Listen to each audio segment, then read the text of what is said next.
Apartemen 2 miliar rupiah dan mertua yang memaksaku menjualnya untuk membayar utang judi adik ipar. Sore menjelang Lebaran di Jakarta terasa gerah, jalanan padat merayap oleh kendaraan. Di sela-sela kemacetan, tampak parsel-parsel Lebaran yang diikat di jok belakang motor, bergoyang-goyang ditiup angin panas. Aroma opor ayam, rendang, dan kue kering yang baru dipanggang seolah menyatu di udara, menciptakan perasaan sibuk sekaligus rindu yang khas di hari-hari terakhir Ramadan. Namaku Santi Lestari, saat itu usiaku 33 tahun, menjabat sebagai manajer keuangan di sebuah korporasi besar. Suamiku, Budi Prasetyo, adalah seorang insinyur proyek. Kami tinggal bersama ibu mertuaku, Ibu Ratih, dan adik iparku, Dito, di sebuah rumah 2 lantai di Jakarta. Kakak iparku, Rina, tinggal terpisah, tetapi rumahnya tidak jauh. Setiap kali ada urusan di rumah, ia akan langsung datang. Sore itu, H3 Lebaran, ketika sebagian besar rekan kerjaku sudah mematikan komputer, merapikan meja, dan ramai-ramai berjanji bertemu di pasar untuk belanja kebutuhan hari raya, aku masih duduk di ruang rapat kecil di lantai 12, sibuk memeriksa neraca keuangan akhir tahun. Di luar jendela kaca, langit perlahan menggelap. Di dalam ruangan, hanya terdengar bunyi ketikan keyboard dan deru AC yang begitu dingin hingga menusuk punggung. Selama 3 tahun berturut-turut, aku selalu dilempar ke proyek-proyek tersulit dan periode penutupan buku yang paling menegangkan. Ada bulan-bulan di mana aku baru meninggalkan kantor saat lampu-lampu kota sudah lama menyala. Pernah saat ada proses merger mendadak, aku terpaksa tidur di sofa ruang kerja, lalu bangun pagi, sikat gigi dengan gelas kertas, dan kembali duduk di depan laptop. Orang luar yang melihat mungkin akan bilang aku hebat. Hanya aku yang tahu, hebat itu sebenarnya ditukar dengan kesehatan, dengan sakit maag yang terus-menerus kambuh, dan dengan senyum yang harus tetap kupasang setibanya di rumah seolah tak terjadi apa-apa. Tepat saat aku baru saja menghela napas dan hendak menyimpan file terakhir, asisten direktur utama muncul di pintu sambil tersenyum. "Mbak Santi." Bapak Dirut mengundang Mbak ke ruang rapat utama. Aku sedikit terkejut. Jam segini, semua rapat seharusnya sudah selesai. Aku mengambil buku catatan, merapikan blazerku, lalu berjalan ke lantai atas. Di dalam ruangan, Direktur Utama, Direktur HRD, dan beberapa pimpinan divisi utama sudah berkumpul. Begitu aku masuk, aku merasakan tatapan aneh dari mereka, seolah sedang menyembunyikan sesuatu. Direktur utama berdiri, menyerahkan sebuah map tebal berwarna biru kepadaku, suaranya hangat dan jelas. "Tahun ini, penghargaan khusus untuk karyawan paling berprestasi jatuh kepadamu. Ini adalah surat keputusan penyerahan hak atas 1 unit apartemen mewah di salah satu proyek kerjasama korporasi kita. Selamat, Santi." Aku terpaku selama beberapa detik. Aku tidak ingat dengan tangan mana aku menerima map itu. Yang kuingat hanyalah telapak tanganku terasa panas, dan kepalaku berdengung seolah salah dengar. Sebuah apartemen senilai lebih dari 2 miliar rupiah.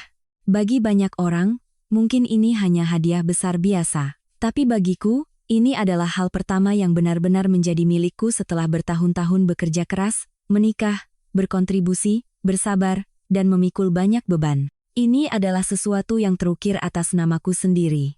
Direktur utama masih mengatakan sesuatu tentang prosedur serah terima setelah Lebaran, tentang pengurusan surat-surat, dan tentang bagaimana divisi legal akan membantu menyelesaikan semua dokumen.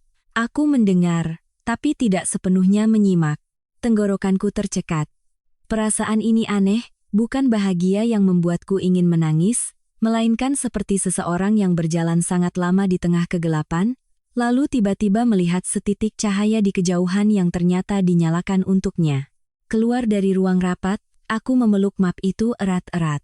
Lift terasa bergerak begitu lambat. Di kepalaku, terbayang wajah kedua orang tuaku di kampung. Aku berpikir, jika tahun depan semua lancar, aku bisa mengajak mereka menginap beberapa hari. Aku berpikir, mungkin ini pertama kalinya dalam hidupku sebagai menantu, sebagai istri, sebagai orang yang menanggung segala macam pekerjaan tak terlihat, aku memiliki sesuatu yang bisa kujadikan pegangan jika suatu saat badai datang, agar aku tahu aku tidak sepenuhnya tangan kosong. Aku berjalan ke parkiran, udara terasa semakin dingin. Jakarta di penghujung Ramadan begitu padat. Arus manusia berdesakan di jalan, membawa tas belanja, parsel lebaran, dan kardus-kardus minuman ringan. Aku berkendara pelan, hatiku terasa ringan sekaligus nyeri. Ringan karena bahagia, nyeri karena entah mengapa untuk sebuah penghargaan hasil jerih payahku sendiri, aku tidak berani membayangkan akan memamerkannya dengan sukacita di rumah. Mungkin perempuan yang terlalu lama hidup dalam kesabaran akan menjadi seperti ini. Mendapat sedikit kebahagiaan pun harus dipeluk erat-erat seolah itu barang pecah belah. Ketika aku tiba di rumah, sepasang sepatu milik Rina sudah terparkir rapi di depan pintu. Aku berhenti sejenak. Saat membuka pintu, ruang tamu terang benderang. Ibu Ratih duduk tegak di tengah sofa, wajahnya kaku. Di sebelah kirinya ada Budi, matanya menunduk menatap meja.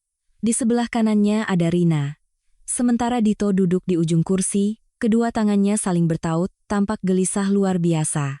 Tidak ada yang bertanya apakah aku kedinginan. Tidak ada yang bertanya apakah aku sudah makan. Apalagi ucapan selamat. Bahkan sebelum aku sempat meletakkan tasku, Ibu Ratih menatap lurus ke arah map di tanganku, suaranya tajam. Ibu dengar kamu dapat hadiah apartemen, ya, nilainya lebih dari 2 miliar. Aku membeku. Aku belum menceritakan ini kepada siapapun di rumah, jantungku yang tadinya hangat, tiba-tiba terasa seperti disiram sember air es dari ujung kepala sampai ke telapak kaki. Dalam hidup, terkadang kita tidak takut pada badai di luar sana. Yang paling kita takuti adalah, saat baru tiba di depan pintu rumah, sudah ada orang yang duduk menanti kita dengan tatapan yang bukan lagi tatapan keluarga. Aku meletakkan tas di kursi, masih berdiri, belum duduk. Udara di ruang tamu terasa begitu pekat, seolah semua jendela baru saja ditutup rapat. Di luar, suara kendaraan, suara penjual kue kering, dan aroma masakan lebaran dari rumah tetangga masih terdengar. Tapi di dalam rumah ini, segalanya terasa terpisah dari suasana hari raya. Yang tersisa hanyalah perasaan berat yang menyesakkan. Ibu Ratih menatapku sejenak, lalu mengangkat dagunya. Duduk, ibu mau bicara. Aku menarik kursi dan duduk berhadapan dengannya. Budi masih menunduk, kedua tangannya mengusap-usap lututnya. Rina melipat tangan di dada, sesekali melirikku lalu kembali menatap ibunya. Dito, dengan bibir kering, duduk tidak tenang, kakinya mengetuk-ngetuk lantai seolah menunggu vonis. Aku bertanya, berusaha menjaga suara setenang mungkin. Ibu dengar dari mana soal hadiah itu? Ibu Ratih tidak menjawab pertanyaanku. Ia langsung ke pokok persoalan dengan begitu cepat, membuatku sadar bahwa mereka semua sudah membahas ini sebelumnya. Dengar dari mana tidak penting. Yang penting, keluarga kita sedang ada masalah besar. Dito berbuat bodoh, sekarang dia punya utang besar. Orang-orangnya sudah mendesak. Kalau sebelum lebaran tidak diselesaikan, mereka akan datang ke sini bikin ribut. Mau ditaruh di mana muka kita? Aku menoleh ke arah Dito.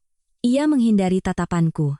Postur menunduknya itu, jika dilihat orang luar, mungkin akan tampak menyedihkan. Tapi karena sudah cukup lama tinggal di bawah atap yang sama, aku tahu betul, kepala menunduk ala Dito seringkali hanyalah pembuka dari kalimat minta uang yang sudah sangat kukenal. Aku bertanya singkat, utang berapa? Dito hanya menggumam, belum sempat bicara, Rina sudah menyela.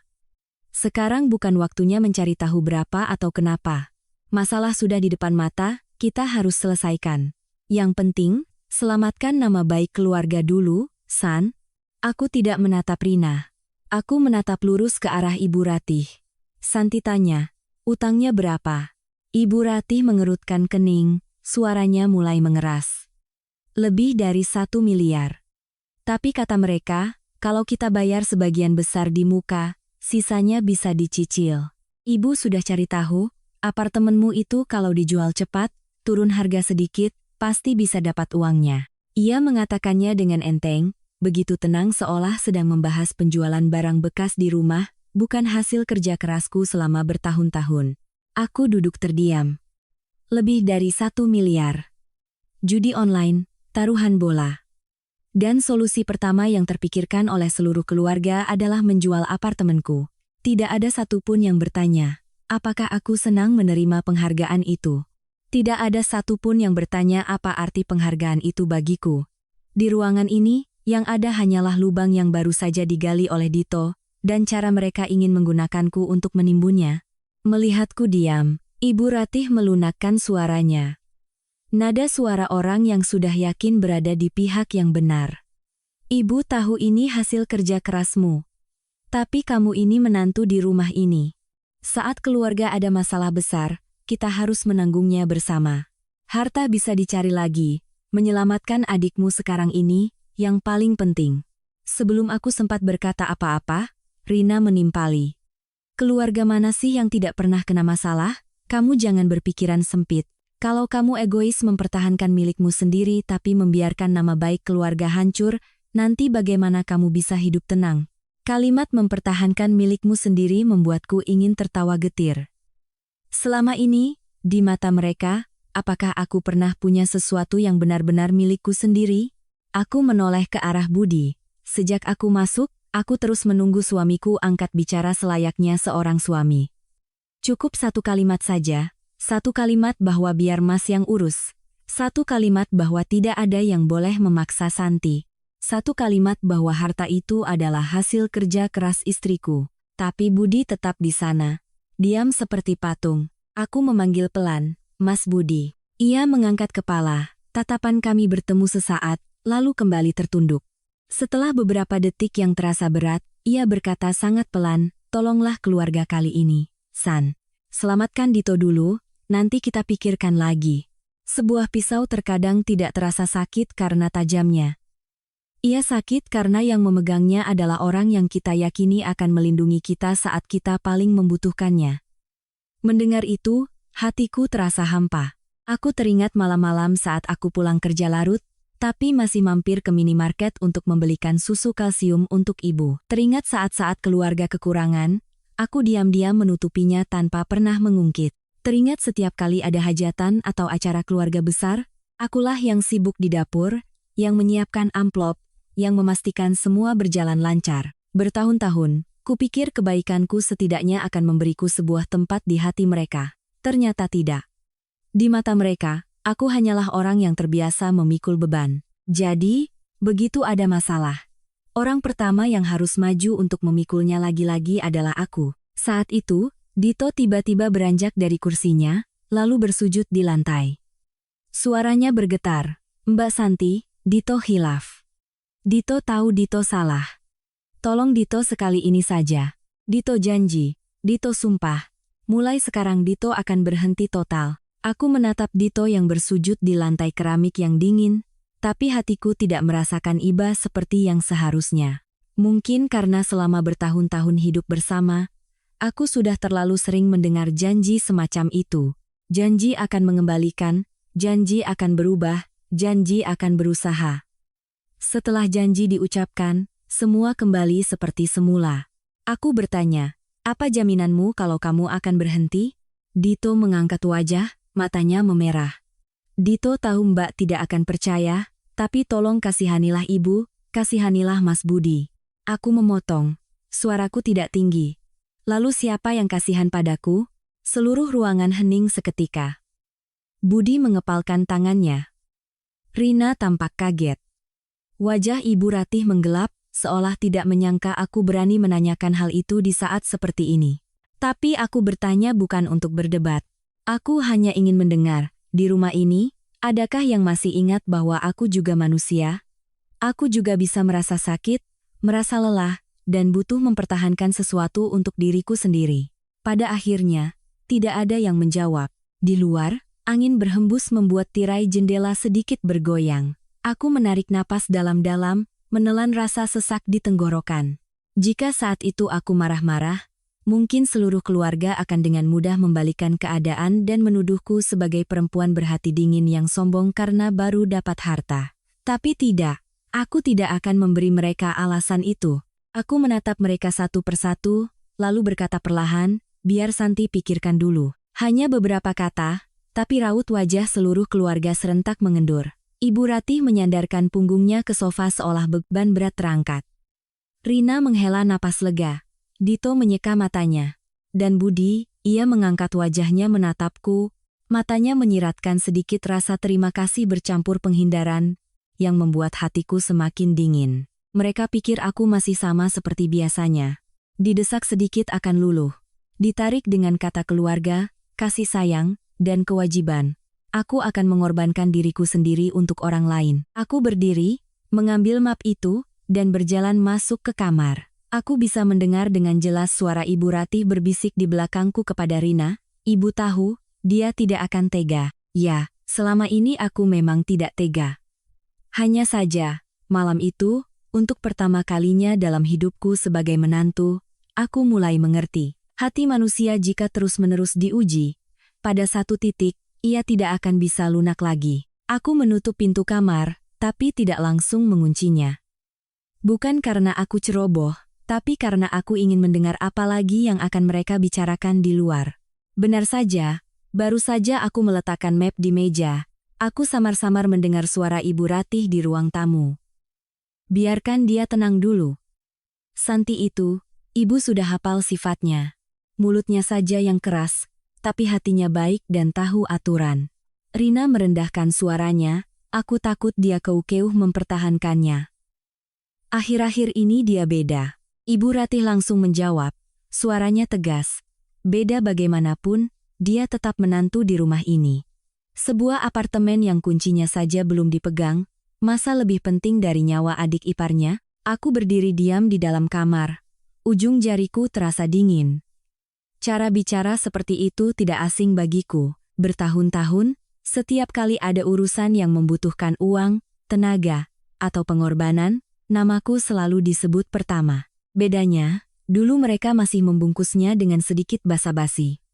Malam ini, semua selubung itu sudah ditarik paksa. Dari Ibu Ratih, Rina, hingga Budi, semua sudah secara diam-diam menganggap apartemen itu sebagai pelampung penyelamat keluarga ini. Aku duduk di tepi tempat tidur, meletakkan map di pangkuanku, lalu membukanya sekali lagi. Sejak meninggalkan kantor, aku memeluknya begitu erat. Setibanya di rumah, aku tidak melepaskannya. Selama pembicaraan di ruang tamu, map itu tetap di tanganku. Baru setelah masuk ke kamar, aku benar-benar punya waktu untuk memeriksa isinya satu persatu. Aku tidak tahu kenapa aku melakukannya. Mungkin naluri sebagai seorang akuntan membuatku lebih percaya pada hitam di atas putih daripada kata-kata. Atau mungkin, saat itu hatiku sudah punya firasat yang sangat buruk. Aku mengeluarkan setiap lembar dokumen, meletakkannya di tempat tidur secara berurutan. Surat keputusan penghargaan, berita acara penyerahan hak, brosur legalitas proyek, panduan penyelesaian administrasi setelah lebaran, dan selembar fotokopian informasi detail unit apartemen. Tiba-tiba aku berhenti. Lembar fotokopian itu, di mana? Aku memeriksanya lagi. Lalu sekali lagi. Tumpukan kertas itu masih tebal, tapi lembar fotokopian yang sore tadi kuingat jelas ada di sana, kini sudah tidak ada. Aku terdiam, mataku terpaku pada tumpukan kertas itu, tak percaya. Di kepalaku, terbayang jelas adegan saat asisten dirut menyerahkan map itu kepadaku di ruang rapat. Aku berjalan keluar ke koridor, berhenti di dekat jendela, dan membuka map itu sekilas untuk melihat namaku di surat keputusan. Saat itu, lembar fotokopian itu masih ada di sana. Artinya, ia hanya bisa hilang setelah aku tiba di rumah. Aku mengangkat kepala, menatap pintu kamar. Di luar, suara TV sudah dinyalakan pelan. Terdengar suara sandal Dito diseret di lantai, dan suara piring beradu di dapur. Semua suara yang familiar itu tiba-tiba terdengar mengerikan. Karena saat itu juga, aku sadar, seseorang telah membuka mapku dan melihat isinya. Bukan tidak sengaja, bukan sekadar penasaran, tapi benar-benar membuka, menggeledah, dan mengambilnya. Aku teringat kembali momen saat aku baru masuk rumah. Tanganku memegang map, dan Ibu Ratih menatapnya lekat-lekat. Rina sudah duduk siaga, Dito gelisah, Budi menghindar. Semuanya seolah memang sedang menunggu benda itu. Tanpa sadar, aku meremas ujung kertas hingga kusut.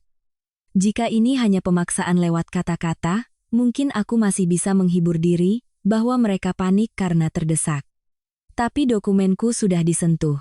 Ini masalah yang sama sekali berbeda. Ini menunjukkan bahwa di kepala seseorang, sudah ada rencana langkah selanjutnya, bukan hanya sekadar duduk dan memohon padaku. Aku berdiri, berjalan ke meja rias, membuka laci, dan mengambil buku catatan kecil berwarna coklat yang biasa kugunakan untuk mencatat pengeluaran rumah tangga. Aku belum menulis apa-apa. Aku hanya memegang pulpen, telapak tanganku basah oleh keringat. Ada saat-saat di mana kita belum tahu bagaimana harus bereaksi, tapi tubuh kita sudah tahu bahwa kita perlu menyimpan jejak. Di luar, Budi mengetuk pintu pelan. "San, sudah tidur?" Aku tidak langsung menjawab. Ia kembali bicara, suaranya merendah. "Jangan terlalu dipikirkan. Ibu begitu juga karena khawatir sama Dito." Aku tertawa. Tapi tawa itu begitu kecil hingga nyaris hanya seperti hembusan napas. Khawatir sama Dito. Kalimat itu terdengar masuk akal, tapi jika semua hal bisa berlindung di balik kata khawatir, hidup ini jadi terlalu mudah. Khawatir, tapi menggeledah dokumenku. Khawatir, tapi bersekongkol menjual hasil jerih payahku. Khawatir, tapi tidak ada yang bertanya bagaimana perasaanku. Aku membuka pintu.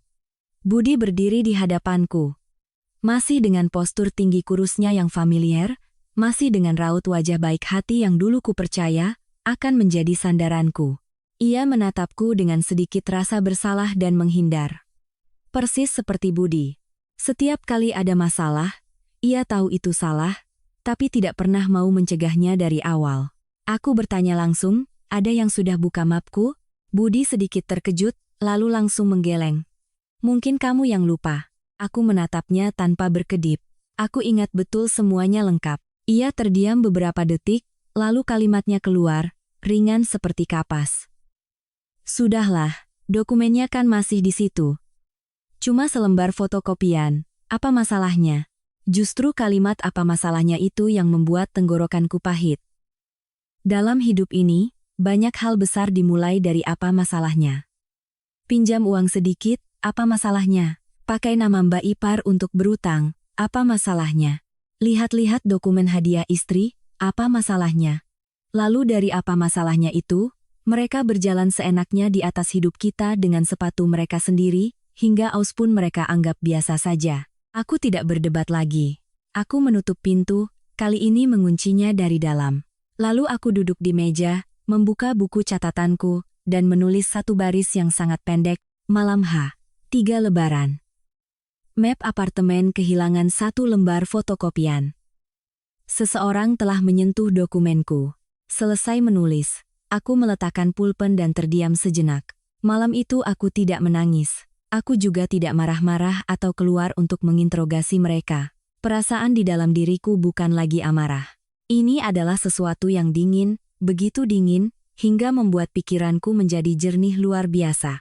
Aku sadar, aku telah sampai di sebuah batas yang berbeda. Jika sebelumnya aku masih bisa membohongi diri sendiri bahwa keluarga suamiku hanya tidak peka, hanya terbiasa bergantung, atau hanya terlalu buta karena sayang anak, sekarang tidak bisa lagi. Orang baik bisa salah bicara, orang panik bisa bertindak berlebihan, tetapi orang yang diam-diam menyentuh dokumen pribadimu, itu bukan lagi ketidaksengajaan. Mereka sudah terbiasa menganggap hasil kerja kerasku sebagai sesuatu yang bisa mereka gunakan. Aku mengerti.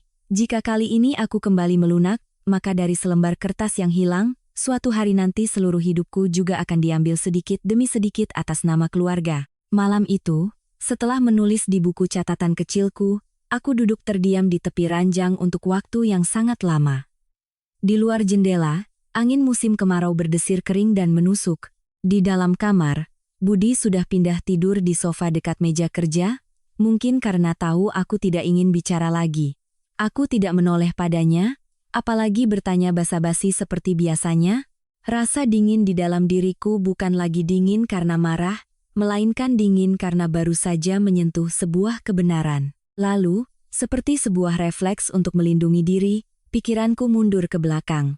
Ke masa 6 tahun yang lalu, saat aku masih percaya bahwa pernikahan ini adalah pilihan yang tepat, aku mengenal Budi melalui seorang teman kuliah. Saat itu usiaku 27 tahun, bekerja sebagai akuntan di sebuah perusahaan konstruksi. Budi 3 tahun lebih tua dariku, seorang insinyur pengawas proyek. Dia bukan tipe pria yang pandai merayu atau pamer. Hal pertama yang membuatku tertarik saat bertemu adalah caranya bicara yang tenang, matanya menatap lurus, tidak sombong, dan tidak ada bau alkohol seperti kebanyakan pria yang kutemui di kencan-kencan buta yang canggung. Budi waktu itu memang pria yang baik. Saat makan bersamaku, dia tidak mendominasi pembicaraan. Aku bercerita tentang pekerjaanku, tentang orang tuaku di kampung, dia mendengarkan dengan saksama. Pernah aku iseng bercanda, "Mas ini pendiam sekali. Nanti kalau menikah terus bertengkar, bisa-bisa aku ngomel sendiri." Dia tersenyum lembut. "Mas tidak suka ribut-ribut. Apapun masalahnya, bisa dibicarakan baik-baik." Satu kalimat itu saja sudah cukup membuatku tenang. Perempuan yang sudah lama bekerja sepertiku tidak lagi memimpikan cinta yang dramatis seperti di film. Aku hanya ingin menikah dengan pria yang baik, pekerja keras, tidak neko-neko, dan tidak membuatku was-was setiap hari karena temperamennya. Budi saat itu memenuhi hampir semua kriteria. Hari ketika dia membawaku ke rumahnya untuk pertama kali, Ibu Ratih menyambut dengan ramah dari teras. Beliau banyak tersenyum, menanyakan segala hal, dari pekerjaan, asal-usul, hingga apa pekerjaan orang tuaku. Makan siang hari itu sederhana tapi hangat. Ada ayam goreng, sayur lodeh, dan sambal terasi. Ibu Ratih terus-menerus mengambilkan lauk untukku, sambil berkata, "Keluarga kami bukan orang kaya, tapi kami sangat menjunjung tinggi hubungan baik. Yang penting kalian saling sayang." Ibu tidak pernah mempermasalahkan soal materi. Kalimat itu membuatku sangat lega. Keluargaku di kampung tidak berada, orang tuaku orang baik tapi hidup pas-pasan. Aku bekerja keras sejak muda juga untuk meringankan beban mereka. Jadi, ketika mendengar pihak keluarga pria berkata tidak mementingkan materi, aku merasa telah menemukan keluarga yang pengertian. Dito saat itu baru berusia awal 20-an, tampak lincah dan banyak bicara. Begitu melihat kakaknya membawa pacar, dia langsung tersenyum lebar. "Wah, kalau Mbak jadi menantu di sini, rumah ini pasti jadi lebih ceria." Aku hanya tersenyum. Rina hari itu juga datang, dan mengobrol denganku dengan cukup ramah. Dia bertanya aku bisa masak apa, apakah aku terbiasa tinggal dengan keluarga besar. Lalu dia tertawa, "Ibu itu sayang sekali sama anak-anaknya, tapi orangnya baik kok. Nanti kamu juga akan terbiasa." Semuanya terasa pas, tidak berlebihan hingga palsu, tapi juga tidak ada yang membuatku ragu. Jujur, jika kuingat lagi sekarang, aku tidak bisa bilang mereka menipuku sejak awal. Tidak, hal yang lebih menakutkan adalah, banyak keluarga pada awalnya tidak terlihat jahat. Mereka hanya perlahan-lahan terbiasa menerima lebih banyak darimu, mengambil lebih mudah darimu, lalu menganggap semua itu sebagai hal yang wajar. Setelah menikah, aku pindah ke rumah mertua. Rumah 2 lantai yang tidak baru tapi rapi.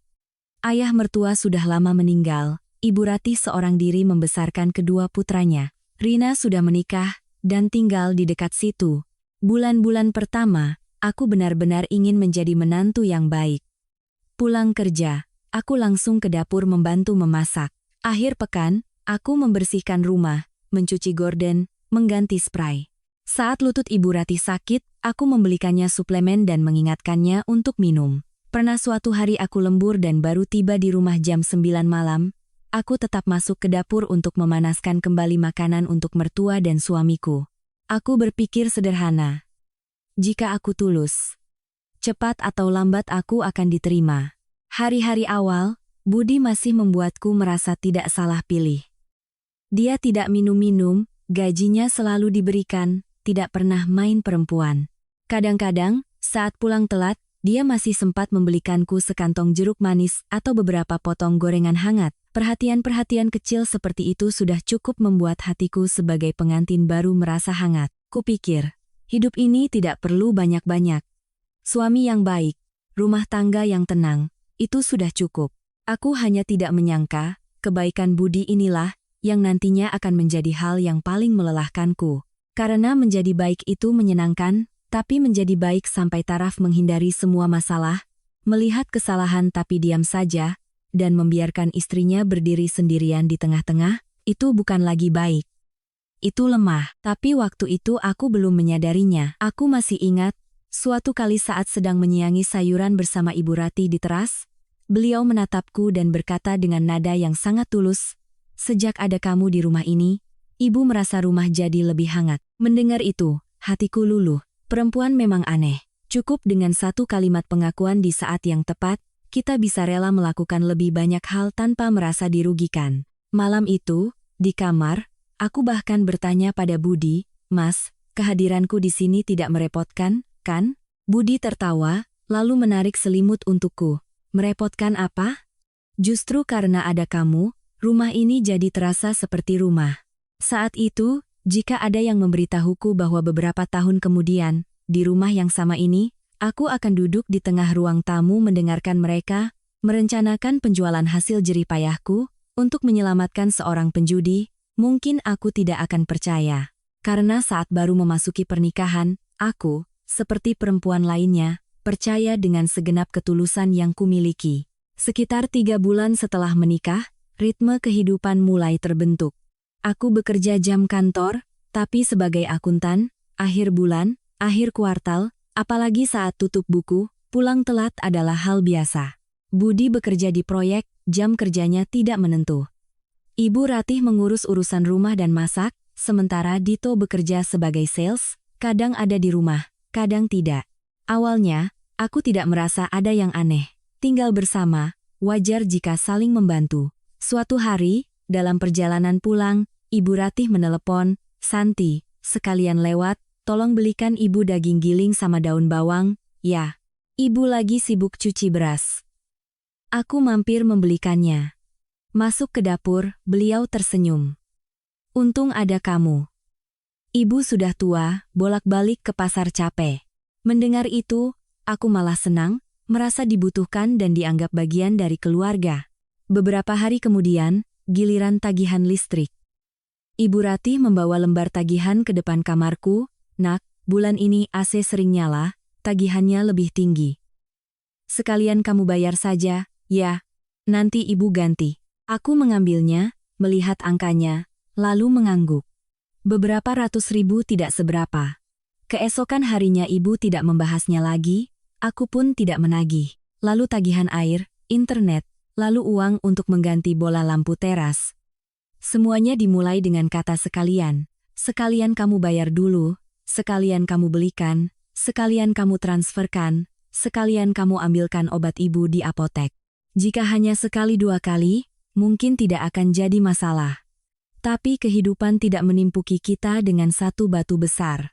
Ia memasukkan kerikil-kerikil kecil ke dalam kantong kita setiap hari. Sampai suatu saat kita merasa pundak kita berat, barulah kita sadar kantong kita sudah penuh. Budi saat itu masih dengan kebaikannya yang bisa meluluhkan hati. Suatu hari, aku baru pulang kerja, belum sempat ganti baju, Ibu Ratih sudah bilang di pasar ada ikan gabus segar, enak untuk dibuat sayur asam. Aku lelah sekali, tapi hanya mengiyakan, lalu kembali naik motor ke pasar. Malamnya di kamar, saat aku sedang melepas jepit rambut yang membuat kepalaku pusing, Budi mengusap bahuku sambil tersenyum. "Sabar ya, sayang, ibu kan sudah tua. Lagi pula ini kan rumah kita bersama, jangan terlalu perhitungan." Kalimat itu, lama-kelamaan aku hafal di luar kepala. Awalnya terdengar seperti bujukan, tapi lama-lama menjadi seperti penutup untuk semua keluh kesahku. Rumah kita bersama, jadi aku yang membeli. Rumah kita bersama, jadi aku yang membayar. Rumah kita bersama, jadi aku yang mengalah. Setiap kali ada acara keluarga besar, barulah aku merasa dompetku mulai menipis. Keluarga suami punya banyak kerabat. Ada saja yang mengadakan hajatan, syukuran, atau pengajian. Setiap kali ada acara, Ibu Ratih akan berkata dengan nada yang sangat wajar, "Kamu yang siapkan amplopnya ya, Nak. Ibu sudah tua, malas mencatat." Atau, "Pilihkan kado yang pantas.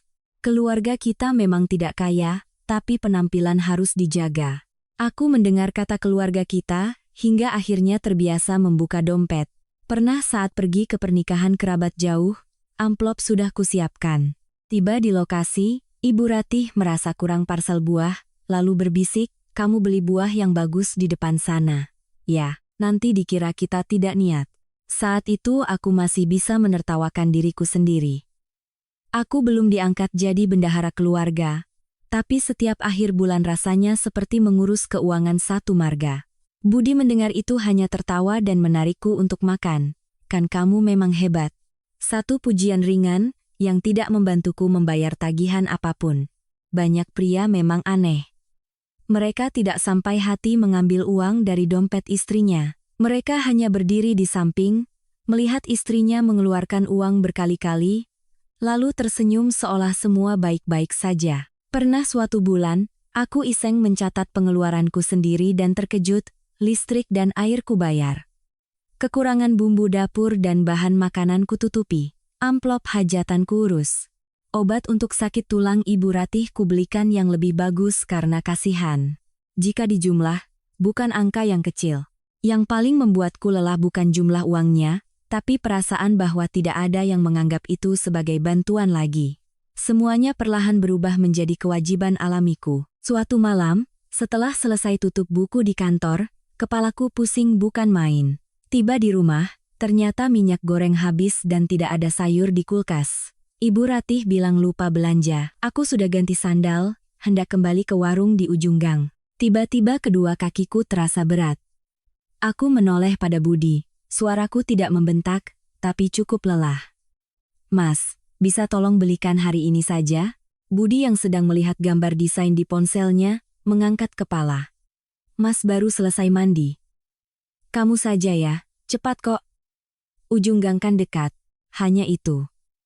Bukan penolakan keras, bukan sikap menyebalkan. Hanya cara dia menganggap kelelahanku sebagai sesuatu yang bisa dikesampingkan, sementara kenyamanannya adalah hal yang harus dipertahankan. Aku menatap suamiku, dan hatiku terasa mencelos. Ternyata, orang bisa merasa sedih bukan karena dibentak, tapi karena semua pengorbanannya diambil dengan begitu mulus. Malam itu, sambil berjalan kaki membawa sekantong minyak goreng dan seikat sawi, aku melewati beberapa rumah di gang. Aku melihat tetangga sedang tertawa-tawa sambil membungkus ketupat. Tiba-tiba aku berpikir, di mata orang luar, apakah aku sedang menjalani pernikahan yang bahagia? Mungkin iya, karena tidak ada yang memukulku, Budi tidak selingkuh, dan Ibu Ratih tidak jahat secara terang-terangan. Tapi hanya aku yang tahu, selimut yang kupakai ini, di bagian mana saja yang lembab. Sejak saat itu, di dalam hatiku mulai tumbuh sesuatu yang sangat tipis, sangat ringan. Seperti sehelai retakan di permukaan kaca, belum cukup untuk pecah, tapi cukup untuk membuatku melihat semuanya tidak lagi utuh seperti semula. Dito 7 tahun lebih muda dari Budi. Saat aku baru menjadi menantu, usianya awal 20-an. Badannya jangkung, rambutnya selalu klimis, kemejanya rapi. Kalau hanya melihat penampilan, orang akan memujinya sebagai anak muda yang cerdas dan punya potensi.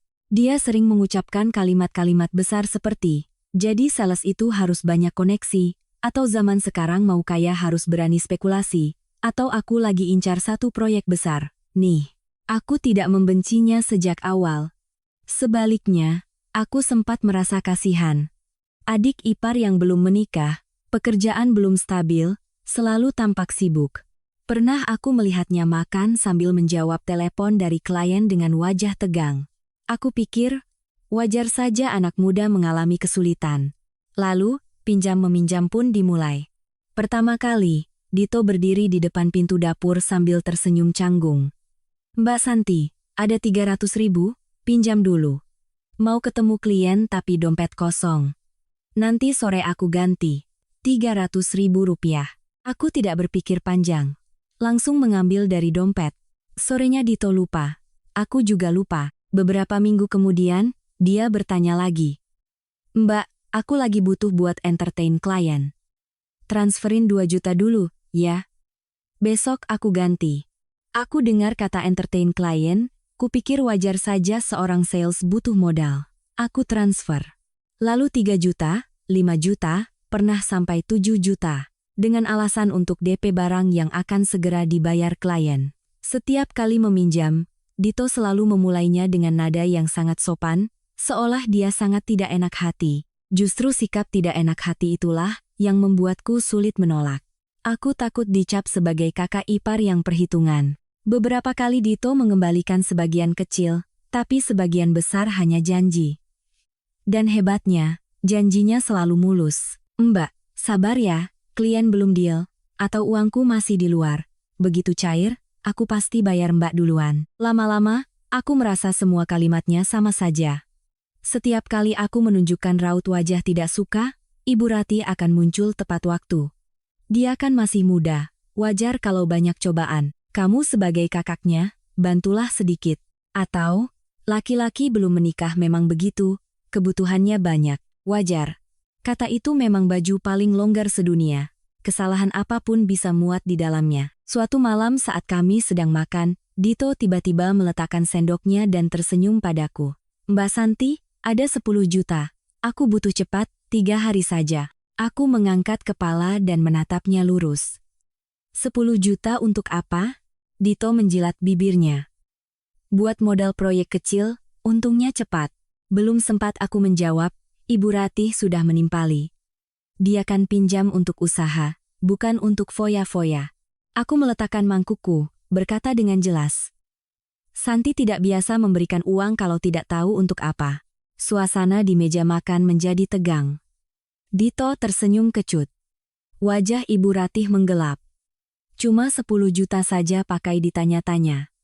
Kita ini kan keluarga, bukan orang lain. Aku menoleh ke mertuaku, menjaga suara tetap tenang. Justru karena keluarga, makanya Santi bertanya.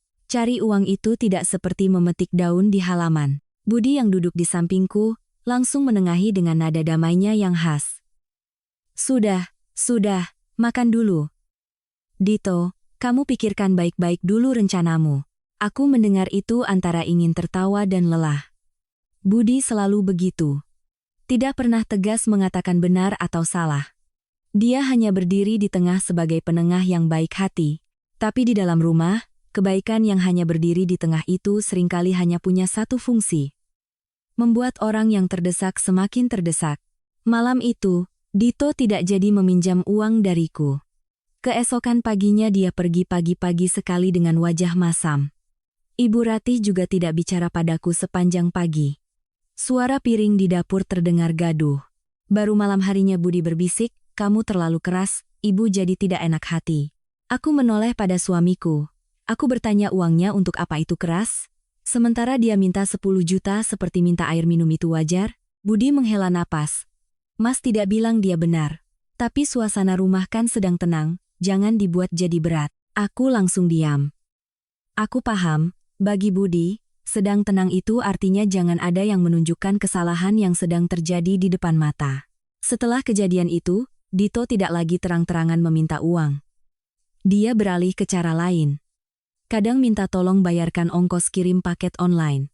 Kadang pinjam motor untuk bertemu klien tapi bensinnya diisi sangat sedikit. Kadang pinjam uang untuk isi pulsa. Jumlahnya kecil-kecil, tapi terus berulang seperti air yang menetes di atas batu. Aku mulai sadar satu hal. Di rumah ini, Dito bukan hanya adik ipar yang sering kekurangan uang. Dia adalah sebuah kebiasaan untuk bergantung. Dan kebiasaan itu dipupuk oleh rasa kasihan buta Ibu Ratih dan sikap menghindar Budi. Pepatah lama mengatakan nila setitik rusak susu sebelanga.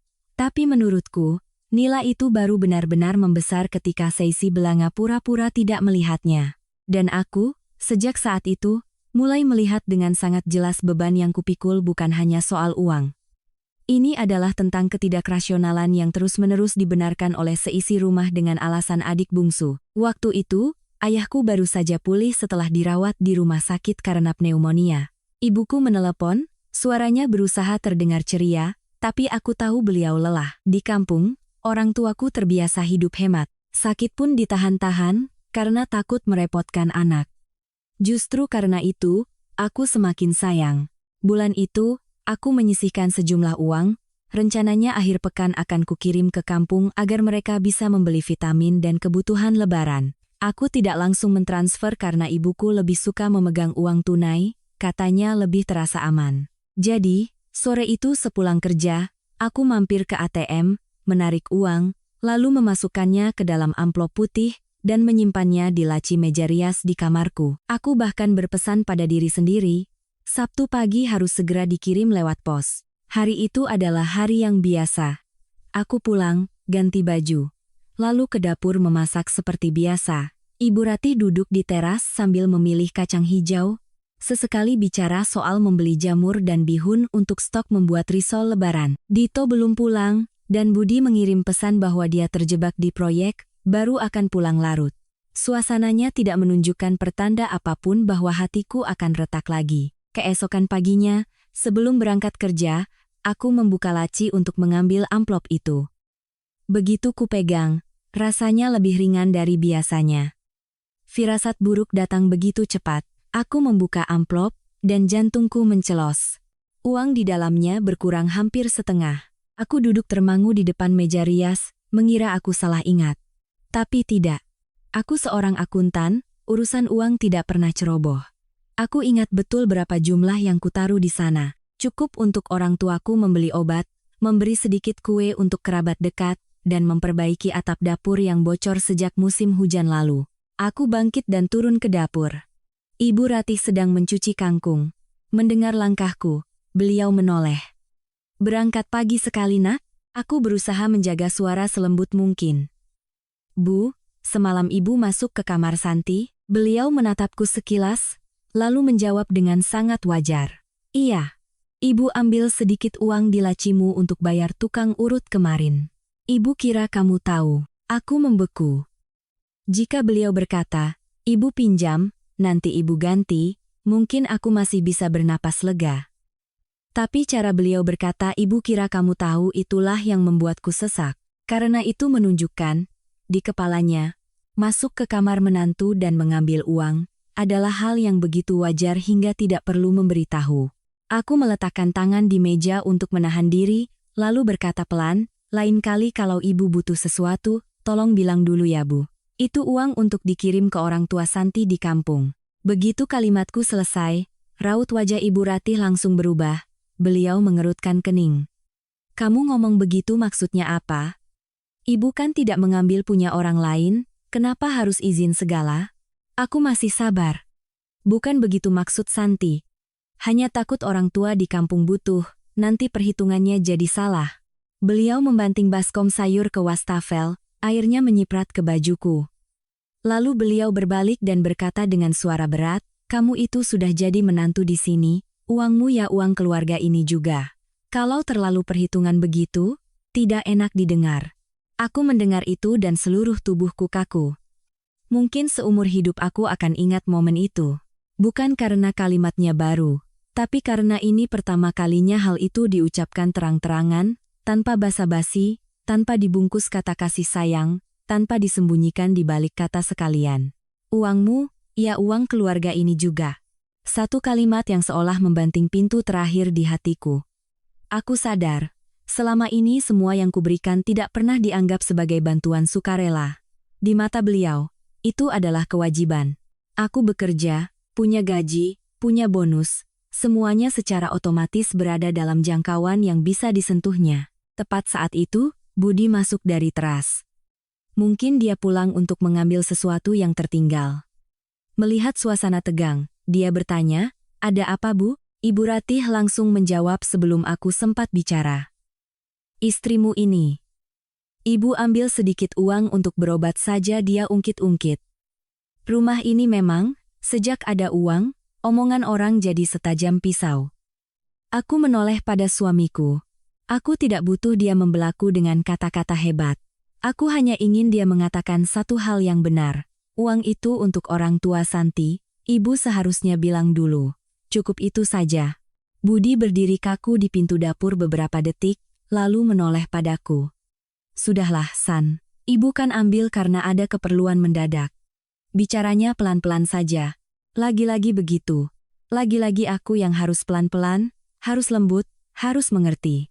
Sementara milikku yang diambil, perasaanku yang terluka, dan orang tuaku yang menunggu di kampung, sepertinya tidak ada yang lebih penting daripada menjaga suasana tenang di dapur ini. Aku tidak bicara lagi. Terkadang, berdebat hanya akan membuat hati semakin robek. Aku diam-diam kembali ke kamar dan menutup pintu. Di atas meja, amplop putih yang tipis itu seolah menjadi pengingat yang dingin. Sore itu, sepulang kerja, aku mampir ke ATM, menarik sejumlah uang yang sama dengan yang hilang, memasukkannya ke amplop lain, dan langsung mengirimkannya. Saat memasukkan bukti kirim ke dalam tas, tiba-tiba mataku terasa panas. Bukan karena menyesali uangnya, tapi karena untuk pertama kalinya aku sadar, aku tidak bisa terus hidup dengan keyakinan bahwa jika aku berbuat baik, orang lain akan otomatis tahu diri. Malam itu, setelah semua tidur, aku membuka buku catatan kecilku. Di bawah catatan pengeluaran, aku menulis satu kalimat pendek, uang milikku, jika tidak kujaga sendiri, suatu hari akan dianggap sebagai hak orang lain untuk mengambilnya. Selesai menulis, aku menutup buku itu. Sejak hari itu, aku mulai diam-diam mencatat semua pengeluaran yang kukeluarkan untuk keluarga suamiku. Bukan untuk pamer, bukan untuk menagih, tapi untuk mengingatkan diriku sendiri, sudah sebanyak apa yang kuberikan, dan sejak kapan semua itu diremehkan. Setelah hari di mana aku menulis di buku catatanku, caraku memandang Dito berubah. Dia masih adik ipar yang sama, masih dengan gaya bicaranya yang lincah, pakaiannya yang necis, dan kalimat pembuka. Aku lagi ada proyek, tapi semakin hari, gelagatnya semakin mencurigakan. Dito mulai tidak bisa lepas dari ponselnya. Pagi bangun tidur sudah pegang ponsel. Makan pun sambil melirik layar. Suatu malam aku bangun untuk minum, saat melewati ruang tamu, kulihat cahaya ponsel menerangi wajahnya yang pucat. Dito duduk meringkuk di sofa, jarinya bergerak cepat. Bibirnya terkatup rapat seperti orang yang menahan napas menunggu sesuatu yang genting. Awalnya kukira dia sedang chatting dengan klien. Tapi kemudian, potongan-potongan percakapan mulai terdengar semakin jelas. Suatu hari saat menjemur handuk di balkon, aku mendengar Dito berbisik di telepon, kalau putaran ini tidak balik modal, mati aku. Lain waktu, dia berjalan melewati dapur dengan kesal sambil bergumam, sedikit lagi juga balik modal. Istilah balik modal itu seperti menamparku. Orang bisnis normal tidak bicara soal uang seperti itu. Aku mulai lebih memperhatikan. Setiap kali ada musim pertandingan bola, Dito begadang lebih sering. Setiap kali teleponnya berdering, dia akan berjalan ke sudut halaman atau ke ujung gang untuk menjawab. Pernah saat sedang makan, dia tiba-tiba berdiri, wajahnya pucat pasi, bilang ada urusan mendesak, lalu langsung pergi. Melihat semua itu, firasat burukku semakin kuat. Orang yang pikirannya selalu tergantung pada layar ponsel, cepat atau lambat akan menggantungkan seluruh hidupnya di sana. Aku memilih bicara pada Budi lebih dulu. Malam itu, Budi baru selesai mandi dan sedang mengeringkan rambut. Aku duduk di hadapannya dan berkata terus terang, "Mas, aku rasa Dito ada masalah." Budi mengangkat kepala. "Masalah apa?" Aku menatapnya tanpa basa-basi. Aku curiga dia main judi online atau semacamnya. Ponselnya tidak pernah lepas, bicaranya selalu soal ganti rugi dan balik modal. Budi berhenti sejenak, lalu tertawa kecil. "Kamu terlalu banyak pikiran. Dia kan sales, targetnya berat, makanya stres." Aku menggeleng.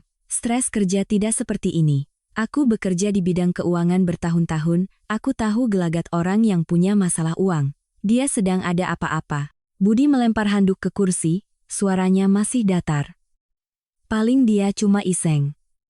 Laki-laki kan biasa, nonton bola sambil taruhan kecil-kecilan itu wajar." Mendengar itu punggungku terasa panas. Wajar menurut Mas, bukan menurutku.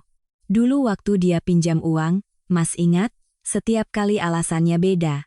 Aku merasa tidak beres. Budi menghela napas, helaan napas yang khas setiap kali dia ingin meredam suasana. "Ya sudah, nanti Mas bicara sama dia. Tapi kamu jangan membesar-besarkan masalah. Bisa jadi kita salah sangka. Lagi-lagi begitu, selalu nanti Mas bicara." Tapi kapan bicaranya, sejauh apa bicaranya, aku tidak pernah melihat hasilnya. Budi seperti orang yang berpikir sebuah janji yang menggantung sudah cukup untuk dianggap sebagai penyelesaian masalah. Padahal hal-hal seperti judi, utang, dan kebiasaan bergantung tidak akan berhenti hanya dengan beberapa kalimat ringan. Aku mencoba bertanya sekali lagi. "Mas benar-benar akan menghentikan Dito?" Budi menatapku, suaranya merendah. "Sudahlah, jangan tegang begitu. Rumah kita kan sedang tenang." Aku tertawa, tawa yang kering. "Mas merasa tenang karena yang menanggung bebannya selama ini bukan Mas." Budi diam.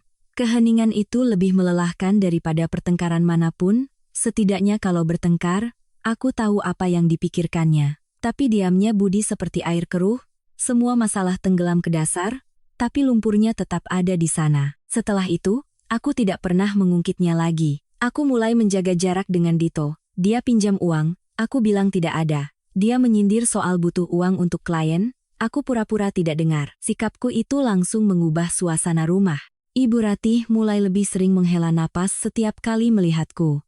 Kadang saat makan, beliau akan nyeletuk, "Sesama keluarga kok jaga jarak," rumah jadi terasa dingin. Dito beralih ke sikap setengah menyalahkan, setengah memelas. "Aku kan tidak minta, Mbak, cuma pinjam." Aku hanya menjawab singkat, "Kalau susah sekali, orang akan kasihan.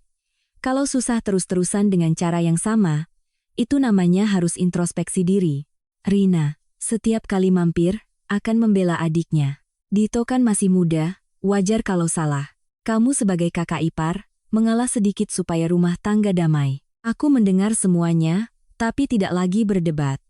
Ada tipe orang yang jika diajak bicara hanya akan membuang energi, karena di kepala mereka, kedamaian rumah selalu dibangun di atas pengorbanan orang lain. Aku perlahan mengerti. Di rumah ini, aku lebih seperti anak kos jangka panjang daripada menantu. Punya kewajiban, punya tanggung jawab, harus ada saat dibutuhkan. Tapi begitu aku butuh dilindungi, semua orang mundur selangkah. Terkadang yang membuat hati dingin bukan hanya seorang adik ipar yang rusak, tapi seluruh keluarga yang sengaja memejamkan mata dan membiarkan kerusakan itu tumbuh besar. Dan aku tidak menyangka, firasat burukku akan menjadi kenyataan begitu cepat, tepat di hari-hari terakhir menjelang Lebaran, saat semua orang hanya mengharapkan kedamaian. Malam itu, aku tidak bisa tidur. Budi tidur di sofa, sesekali mengubah posisi, suara besinya berderit di tengah keheningan. Aku berbaring menghadap dinding, mataku terbuka lebar. Di luar, kompleks perumahan sudah sunyi. Aku tidak menangis. Aku juga tidak lagi punya keinginan untuk keluar dan menuntut penjelasan. Yang tersisa hanyalah rasa dingin yang membuat pikiranku jernih. Aku menyatukan semua kepingan teka-teki. Keluarga tahu aku dapat hadiah begitu cepat, mereka tahu nilainya, mereka menungguku, dan dokumenku disentuh. Artinya, jika aku terlambat satu langkah, masalah ini mungkin tidak akan berhenti pada pemaksaan verbal. Jam 6 pagi, aku bangun. Langit Jakarta kelabu. Di dapur, Ibu Ratih sedang mencuci beras untuk membuat bubur. Aroma beras dan bawang goreng yang khas seharusnya bisa meluluhkan hati di pagi hari menjelang Lebaran. Tapi hari itu, hatiku tidak bisa luluh lagi. Melihatku sudah rapi dan membawa tas, Ibu Ratih bertanya seolah tidak terjadi apa-apa. "Hari ini masih masuk kerja, Nak?" Aku menjawab singkat, "Masih ada sedikit pekerjaan yang harus diselesaikan." Beliau hanya mengangguk. Tidak ada pembahasan soal semalam, tidak ada singgungan soal apartemen. Karanya mengabaikan masalah seolah semua sudah dalam kendalinya membuatku semakin yakin. Di kepalanya, masalah ini sudah selesai. Aku berjalan kaki ke ujung gang. Angin menerpa leherku. Di jalan, toko-toko bunga sudah memajang rangkaian untuk parsel Lebaran. Semua orang sibuk.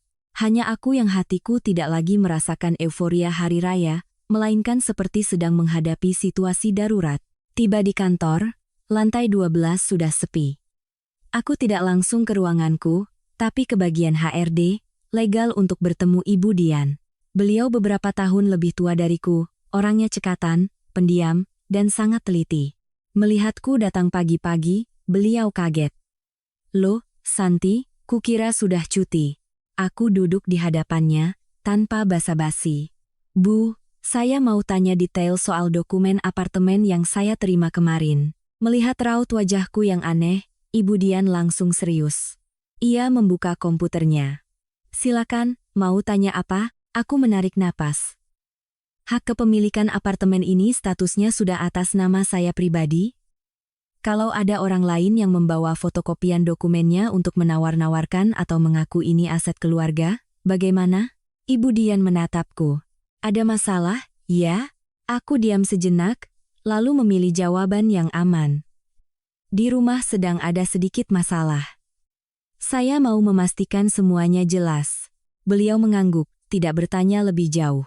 "Pertama, hadiah ini adalah hak kepemilikan unit atas nama pribadimu, sesuai SK perusahaan. Artinya, secara prinsip, hanya kamu yang berhak berurusan dengan perusahaan soal serah terima.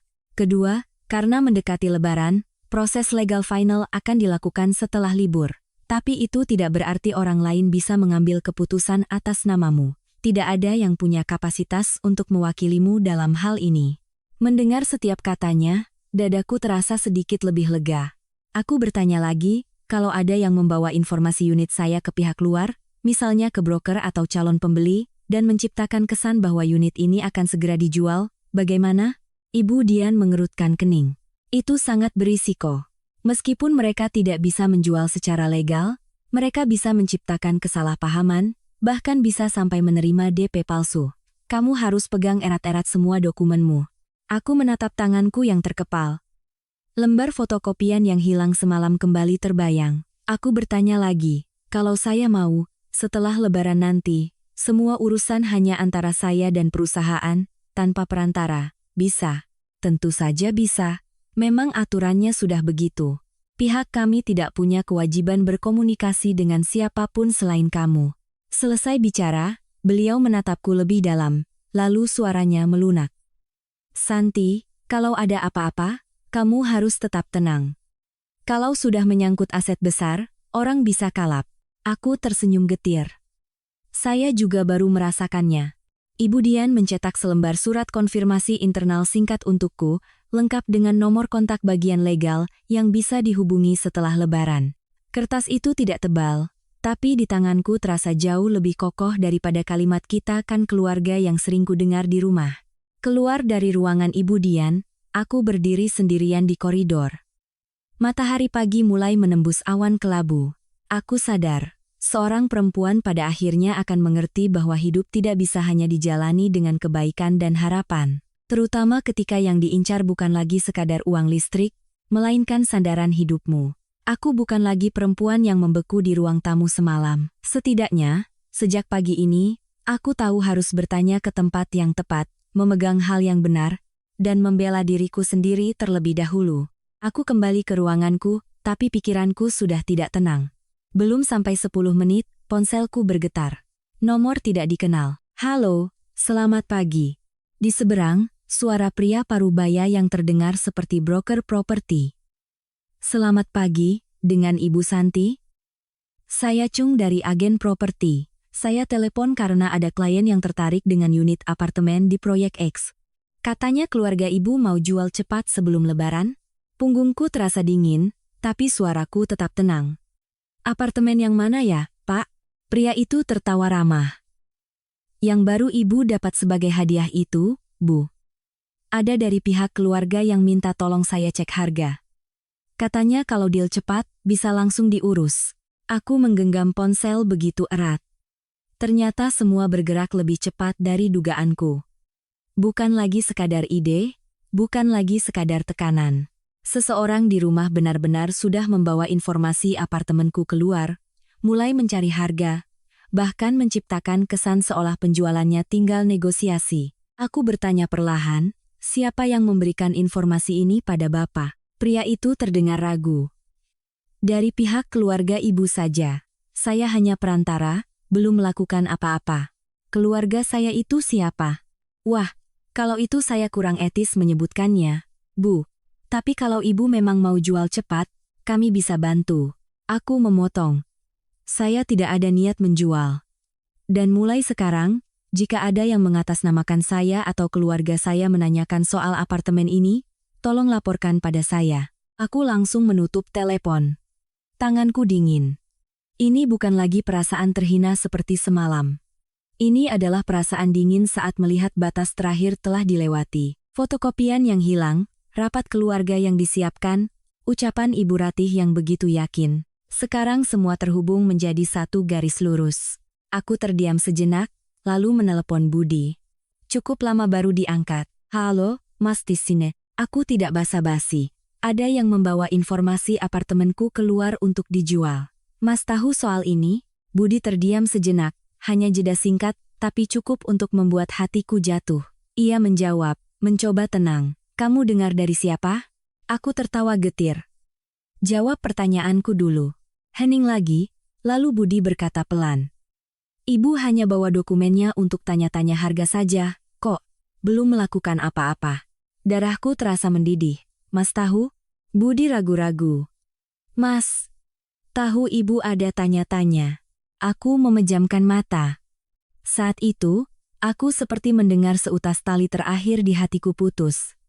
Aku tidak peduli lagi kapan Ibu Rati bertanya, pada siapa, atau memberikan apa. Yang paling menyakitkan adalah Budi tahu. Dia tahu, tapi tidak memberitahuku. Tahu, tapi tetap diam semalam saat semua orang menyudutkanku. Aku bertanya dengan suara rendah, dan Mas pikir itu wajar? Budi langsung menjawab, seolah takut aku akan memperbesar masalah. Jangan dipikirkan berat-berat. Ibu kan panik karena Dito. Tanya harga kan belum tentu dijual. Aku tertawa. Tawa yang kering.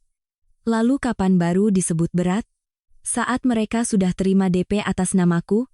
Atau saat aku bangun dan sadar apartemenku sudah jadi uang di tangan orang lain? Budi tidak menjawab. Keheningannya membuatku paham satu hal yang menyakitkan. Orang seperti Budi bukan tidak tahu mana benar dan salah. Dia tahu, hanya saja, dia selalu memilih jalan termudah untuk dirinya sendiri, berdiri di luar masalah. Aku berkata perlahan, setiap katanya jelas. Dengar, Mas, apartemen itu hadiah pribadiku. Tidak ada yang berhak membawa informasinya untuk tawar-menawar atau menjualnya atas namaku, termasuk ibu. Budi menghela napas. Mas tahu. Tapi sekarang masalahnya sudah begini, kamu bisa tidak mengalah sedikit saja? Kalimat itu seperti meremas jantungku. Lagi-lagi begitu. Aku yang dilanggar, tapi aku yang harus mengalah. Aku yang asetnya diincar, tapi aku yang harus mengerti keadaan. Dalam pernikahan ini, Budi tidak pernah menusukku dengan pisau. Dia hanya terus-menerus mendorongku ke depan agar pisau dari orang lain yang datang menghampiriku. Aku tutup teleponnya. Aku langsung mematikannya, meskipun Budi masih memanggil.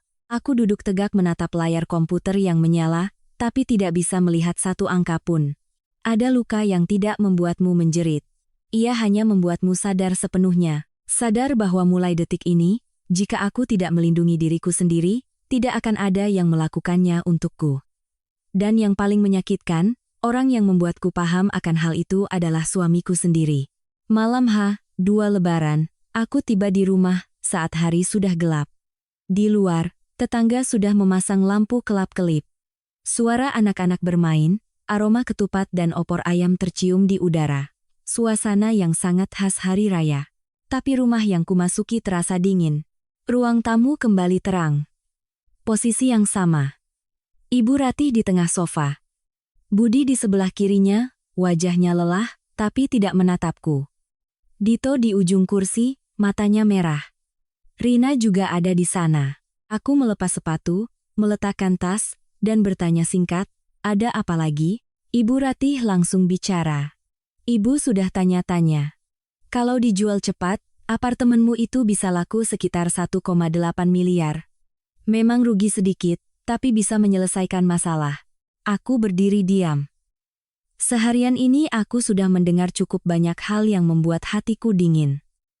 Tapi mendengar angka itu keluar dari mulut mertuaku, aku tetap merasa ada sesuatu yang berat jatuh di dalam dadaku. Apartemen itu di mata mereka bukan lagi hadiah, bukan lagi kerja keras, apalagi sandaran masa depanku. Ia hanya segepok uang yang bisa dicairkan dengan cepat untuk kepentingan orang lain. Aku menarik kursi, cepat sekali perhitungan ibu. Beliau mendengar nada sindiranku, dan wajahnya langsung mengeras. Kalau ibu tidak cepat, mau tunggu mereka datang ke sini? Kamu tidak lihat situasinya darurat? Rina menyela. San, harta itu masih bisa dicari. Tapi nama baik keluarga kalau sudah hancur, susah mengembalikannya. Aku menoleh padanya. Nama baik keluarga dijaga olehku, tapi utangnya dibuat olehku juga, begitu, Mbak? Rina tercekat. Bukan begitu maksudku, tapi sekarang kita harus padamkan apinya dulu. Aku tertawa getir. Di rumah ini, setiap kali api menyambar kaki orang lain, yang harus menyiram air selalu aku. Dito tiba-tiba berdiri dan kembali bersujud di lantai. Kali ini lebih keras dari sebelumnya. Mbak Santi, Dito salah, Dito khilaf. Tolong Dito sekali ini saja, Dito sumpah akan berhenti. Mbak suruh. Dito apa saja, Dito akan lakukan. Aku menatapnya dengan hampa. Postur bersujud, suara bergetar, mata merah. Semuanya sangat meyakinkan. Tapi aku tidak melihat penyesalan. Aku hanya melihat kebiasaan menunggu orang lain datang menyelamatkan. Aku bertanya, apa jaminanmu? Dito menunduk dalam-dalam. Dito akan tulis surat utang, Dito akan kerja untuk bayar cicil. Tapi tolong Dito lewati lebaran ini dulu, Mbak. Lewati lebaran ini dulu. Kalimat yang terdengar menyedihkan. Tapi aku tahu, jika aku luluh hari ini, setelah lebaran akan ada lewati bulan ini, lalu lewati masalah ini, dan tolong sekali ini lagi. Orang yang terbiasa bergantung akan selalu menemukan cara untuk memperpanjang masalah mereka dengan belas kasihan orang lain. Ibu Ratih mulai terisak. Aku tahu betul jenis air mata ini. Tidak heboh, tapi keluar di saat yang tepat untuk membuat lawan bicaranya merasa kejam jika tidak mengalah. Nak, ibu sudah tua. Ibu hanya ingin keluarga kita melewati musibah ini. Dito memang salah, tapi masa kita tega melihatnya celaka? Aku mengangkat kepala. Tidak ada yang bilang kita harus membiarkannya. Tapi kenapa harus dengan menjual aset pribadi Santi? Ruangan hening sejenak. Budi akhirnya angkat bicara, suaranya serak. Santi, jangan bicara begitu. Keluarga kita sedang susah. Tolonglah kali ini, nanti Mas dan Dito yang akan pikirkan gantinya. Aku menoleh lurus pada suamiku. Pikirkan gantinya dengan apa? Dengan janji? Wajah Budi mengeras. Mungkin dia tidak menyangka aku akan bertanya setajam itu di depan semua orang. Tapi aku sudah lelah dengan kalimat nanti dipikirkan, jangan tegang, kita kan keluarga. Aku melanjutkan, Mas tahu ibu membawa dokumenku untuk dijual. Mas tahu ada orang luar yang menelponku. Tapi Mas tetap duduk di sini dan memintaku menyelamatkan keluarga. Sebenarnya, posisi Mas di mana dalam masalah ini? Budi membuka mulut, lalu terkatup lagi. Suasana begitu hening hingga suara detak jam dinding terdengar. Ibu Ratih menatap putranya, lalu menatapku, matanya mulai menunjukkan kemarahan. Jangan menyudutkan suamimu seperti itu. Dia juga pusing memikirkan keluarga ini. Hatiku terasa pahit. Benar, demi keluarga ini. Tapi sejak kapan keluarga ini hanya dibangun di atas pengorbananku? Dito masih bersujud. Rina menghela napas panjang. Ibu Ratih menyeka air mata. Budi diam. Seluruh ruang tamu seperti sebuah panggung yang sudah dilatih. Semua memainkan perannya masing-masing. Yang menangis, yang memohon, yang menasihati, yang menghindar. Dan aku adalah satu-satunya peran yang harus mereka paksa untuk tunduk. Perempuan yang terlalu berbelas kasihan hingga rela memotong bagian dari dirinya untuk orang lain. Tapi malam itu, menatap keempat wajah itu, aku sadar. Jika aku terus melunak, aku bukan sedang menyelamatkan satu orang. Aku sedang mengajari seluruh keluarga ini bahwa aku bisa ditekan sejauh apapun. Aku tidak berdebat lagi. Aku hanya duduk tegak, membiarkan ruangan tenggelam dalam keheningan. Lalu, ketika semua mata tertuju padaku, aku berkata perlahan.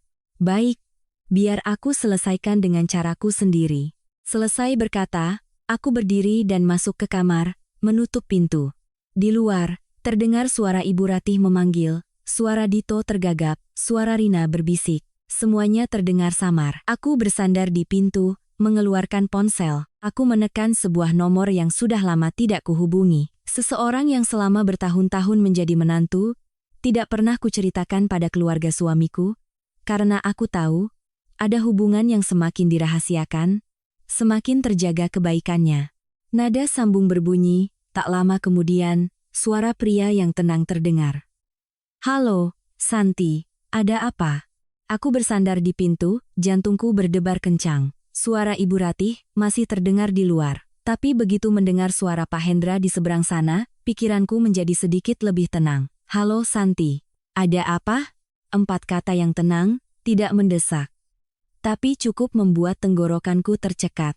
Aku duduk di tepi ranjang, berusaha menjaga suaraku. Pak Hendra, saya butuh bantuan Bapak.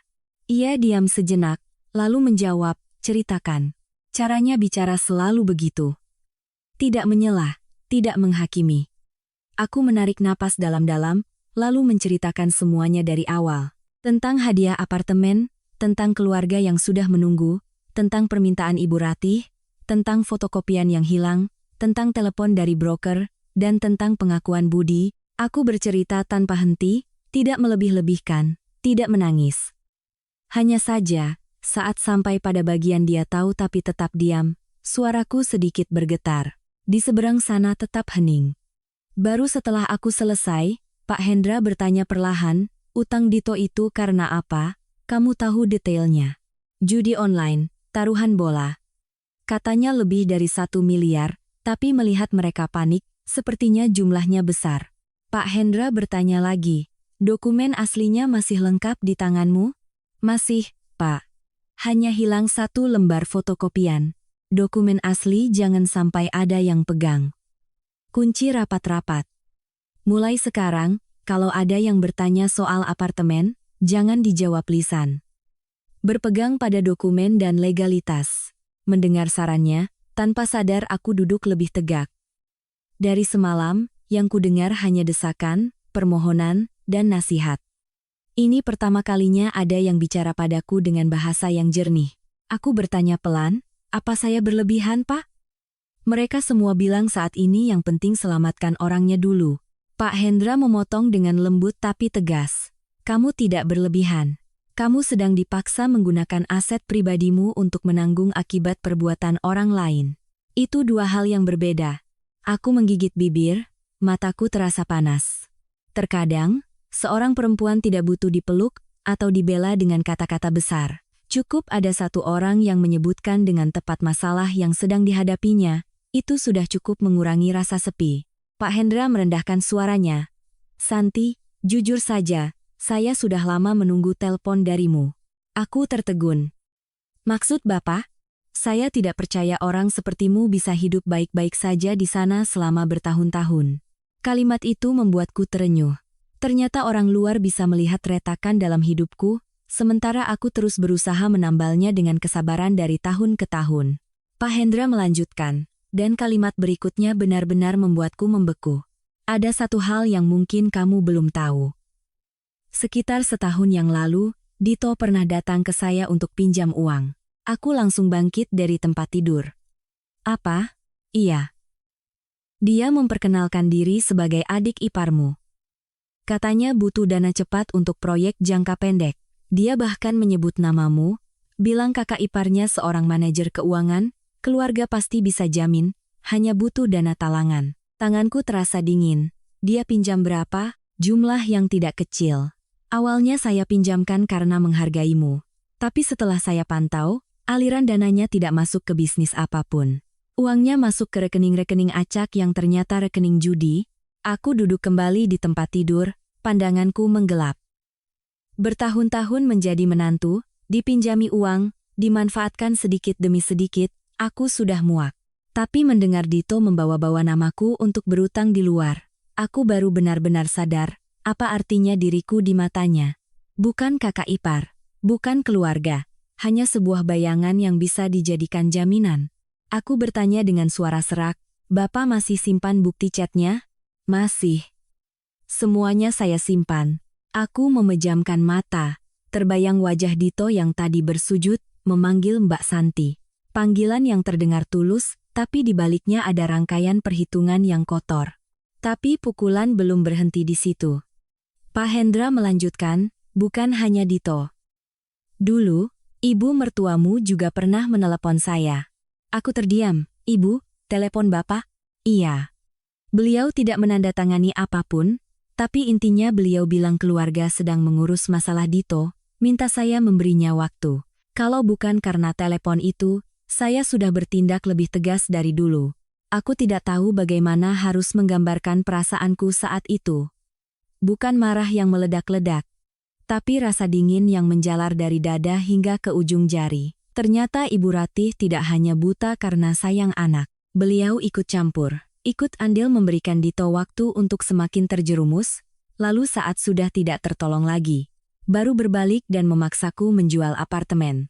Aku berkata sangat pelan, "Jadi, dari dulu mereka memang sudah berpikir untuk menggunakan saya menambal lubang ini." Pak Hendra tidak langsung menjawab.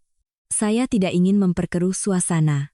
Tapi benar, di kepala mereka, kamu selalu menjadi pilihan termudah. Aku duduk diam, mendengarkan desau angin di luar. 6 tahun hidup di bawah satu atap, ternyata aku bukan orang yang disayang, bukan juga orang yang dipercaya. Aku hanyalah tempat yang secara otomatis dianggap bisa mundur, bisa mengalah, bisa dikorbankan kapanpun mereka butuh. Aku kembali bersuara. Kali ini tegas. Pak, saya tidak mau ada yang membayar utang atas nama saya. Saya juga tidak mau membuat keributan yang tidak terkendali. Saya hanya ingin mempertahankan apartemen saya, memaksa orang yang salah untuk bertanggung jawab, dan menghentikan pemikiran bahwa aset saya bisa mereka tawar-menawar sesuka hati. Pak Hendra menjawab cepat. Bisa, tapi kamu harus ingat satu hal. Kalau sudah sampai sejauh ini, jangan pernah melunak di tengah jalan. Aku menatap tanganku yang terkepal. Di luar sana masih rumah yang sama, orang-orang yang sama. Tapi sejak telepon ini berakhir, aku tahu, hatiku sudah berubah. Aku bukan lagi perempuan yang dia menunggu keadilan datang. Aku menjawab pelan, saya mengerti. Suara Pak Hendra melembut. Tidurlah, kalau bisa. Besok pagi saya ke sana. Aku menutup telepon, terdiam sangat lama. Untuk pertama kalinya setelah bertahun-tahun, aku tidak lagi memikirkan bagaimana caranya agar rumah tangga damai. Aku hanya memikirkan satu hal. Bagaimana caranya agar aku tidak dipaksa mundur satu langkah pun lagi. Setelah telepon ditutup, aku masih duduk di tepi ranjang. Jam menunjukkan hampir tengah malam. Ruang tamu sudah sunyi. Mungkin Ibu Ratih dan Rina sudah tenang, mengira aku akan luluh. Dito mungkin sedang memeluk ponselnya di sudut ruangan, menunggu keajaiban dari apartemenku. Pikiranku justru sangat jernih. Aku teringat setiap kata Pak Hendra. Dito memakai namaku untuk berutang. Bukan hanya sekadar menyebut, tapi membangun citra kakak iparku manajer keuangan, keluarga bisa jamin. Artinya, di mata Dito, reputasiku adalah barang yang bisa digadaikan. Tapi yang lebih menyakitkan adalah peran Ibu Ratih. Aku terus memikirkan kalimat ibu mertuamu juga pernah menelepon saya. Beliau tidak tanda tangan, tidak menjamin secara resmi. Beliau hanya menelepon, menenangkan, meminta waktu untuk putranya. Tapi di dunia ini, tidak menandatangani bukan berarti tidak bersalah. Banyak kesalahan yang didukung oleh kata-kata, diperpanjang oleh perlindungan, dan pada akhirnya tetaplah kesalahan. Aku berbaring, lalu duduk lagi. Aku teringat semua kejadian. Setiap kali Dito meminjam, setiap kali Ibu Ratih membela, setiap kali Budi berdiri di tengah agar damai. Ternyata semua itu bukan kejadian acak. Itu adalah sebuah rantai yang saling terhubung. Dito berulah, Ibu Ratih melindungi, Budi menghindar, dan aku didorong ke depan sebagai bemper paling empuk. Memikirkan itu, tulang punggungku terasa dingin. Dulu aku benar-benar kasihan pada Ibu Ratih, menjanda di usia muda, membesarkan 2 putra, lututnya sering sakit. Aku pernah berpikir, wajar jika orang tua terkadang keras kepala, sebagai menantu aku harus sabar. Tapi kesabaran itu pada akhirnya menjadi alasan bagi mereka untuk melangkahi batas paling dasar dalam hidupku. Menjelang pagi, aku baru bisa tidur sebentar. Saat bangun, langit sudah terang. Aku tidak langsung turun. Aku duduk, membuka buku catatan kecilku, dan menulis lagi. Ada orang yang tidak merampas milikmu dengan tangannya. Mereka hanya berdiri di belakang dan mengangguk, membiarkan orang lain yang melakukannya. Selesai menulis, aku merasa hatiku aneh. Tidak lebih ringan, tapi lebih kokoh. Seperti sebuah tiang yang baru saja ditancapkan lebih dalam. Turun ke dapur, Ibu Ratih sedang mencuci beras ketan untuk membuat ketupat. Beliau menatapku dengan wajah yang begitu normal, seolah semalam tidak terjadi apa-apa. Sudah bangun nak, mau sarapan bubur? Aku menatapnya. Suaranya masih sama, tangannya masih sama, postur membungkuk seorang ibu tua masih sama. Tapi hatiku tidak lagi sama. Ternyata kebenaran punya daya hancur yang dahsyat. Ia tidak membuatmu menjerit, ia hanya membuat semua yang familiar tiba-tiba terasa asing. Aku menjawab singkat, tidak, Bu. Terima kasih.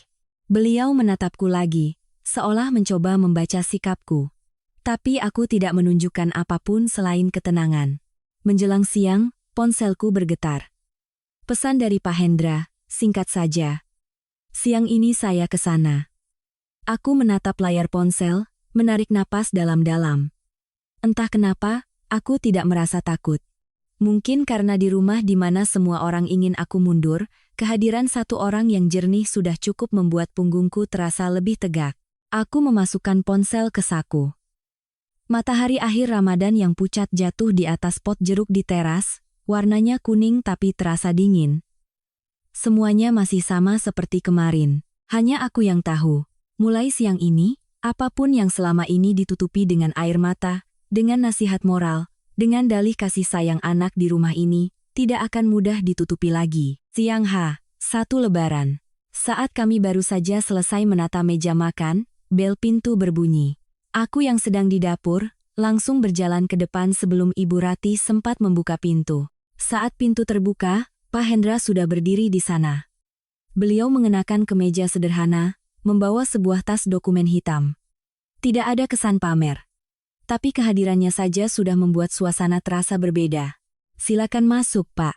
Ibu Ratih yang duduk di sofa, langsung mengerutkan kening melihat orang asing.